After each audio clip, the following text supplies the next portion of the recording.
What's happening, you guys? I am in my basement here, in my office, uploading and editing a ton of YouTube videos and watching all these videos that I filmed and editing them and, just like kind of going through all of this content that I've been processing this month made me realize how much of a shift I've made in the last couple of years. Because if you go back to some of my first videos that I ever posted, most of them were scripted.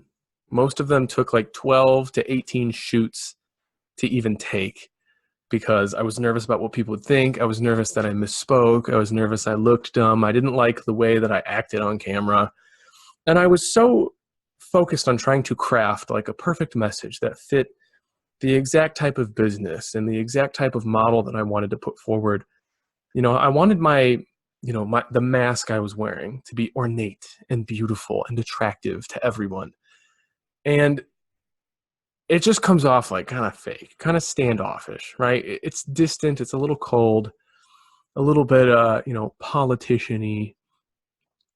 And it made me realize that the only thing that's really changed since then is I have just kind of grown to love myself more and be more authentic about who I am and what I'm doing and what I'm going through and where I'm at in my life.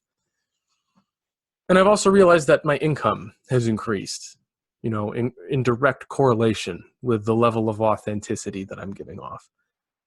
What I'm trying to say here is that whether or not, you're an online business person, whether or not you're a coach trying to sell a service or a program, it doesn't really matter. The truth is you need to learn how to be authentic. You need to learn how to be your truest self and how to give that message off to the people who need to hear it. Because there's a lot of people out there who would appreciate you if you were more authentic. A lot of people are always nervous, like, if I act a certain way in front of people, I'm going to get a certain type of reaction that I don't want, and things are going to get uncomfortable, and they're going to think bad things about me, they're going to talk about me behind my back. But the truth is, they're going to do that no matter what. They're definitely going to do it if you're being authentic, but they're also going to do it if you're fake.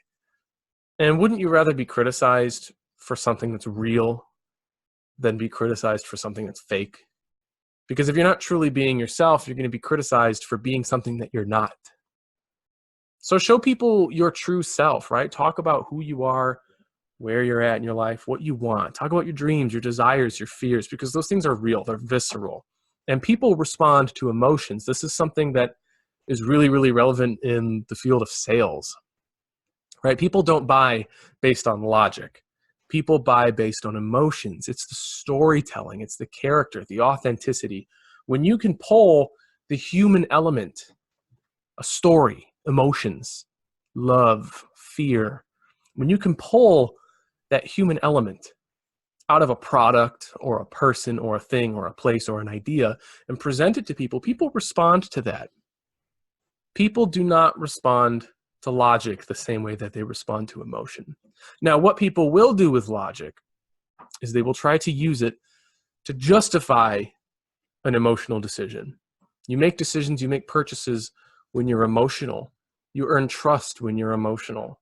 You build relationships when you're emotional. And then you back up those decisions, those things, those actions with logic. Logic is the justification. Emotion is the initial motive, right? It's the driver. So if you're struggling, particularly if you're a coach online or even in person, if you're struggling to be authentic with people and to really just be honest about who you are and what you believe and what you're going through, you need to work on that.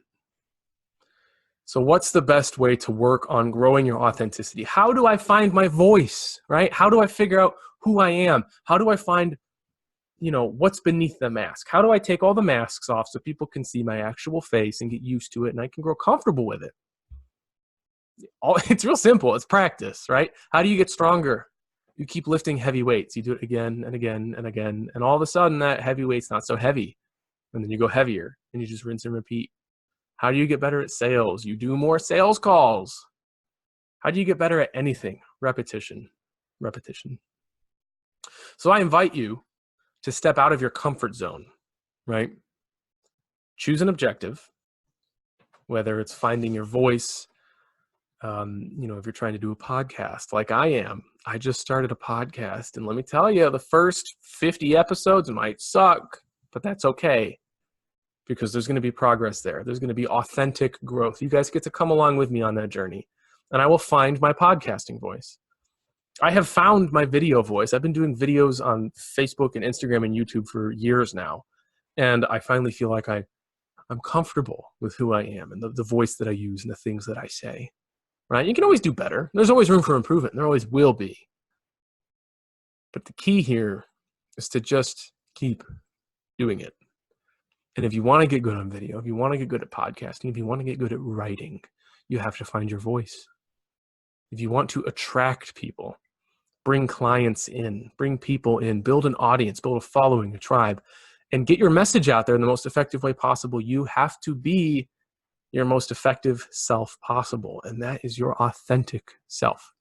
So find your voice, practice, start today, start a YouTube channel, start going live on Facebook and Instagram, write some blog posts, do whatever it takes.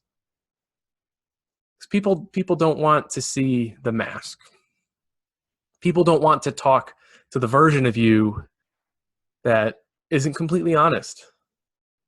They want to talk to the real you, right? Would you hire a coach if you didn't think they were being completely honest with you? Would you hire a coach if they came off as kind of fake?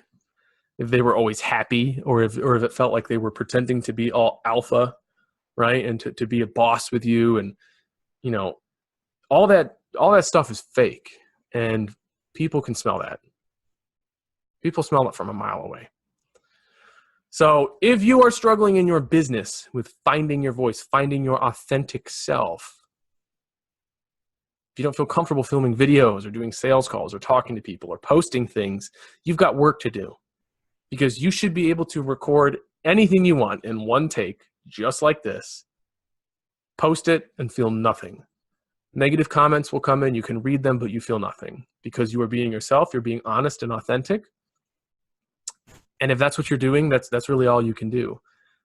You can't, nor should you have to, change who you are to please other people. When you're authentic, you will attract authentic clients. Anyway, that's my message today. So I'm just appreciating how far I have come on camera. Maybe not so much in my writing. I don't write as much as I used to. But look, I'm telling you guys, if you're a coach, you need to be authentic. You need to be real with people. And that takes practice. So trust the process, put the videos out there, and get it done. All right? We'll talk soon.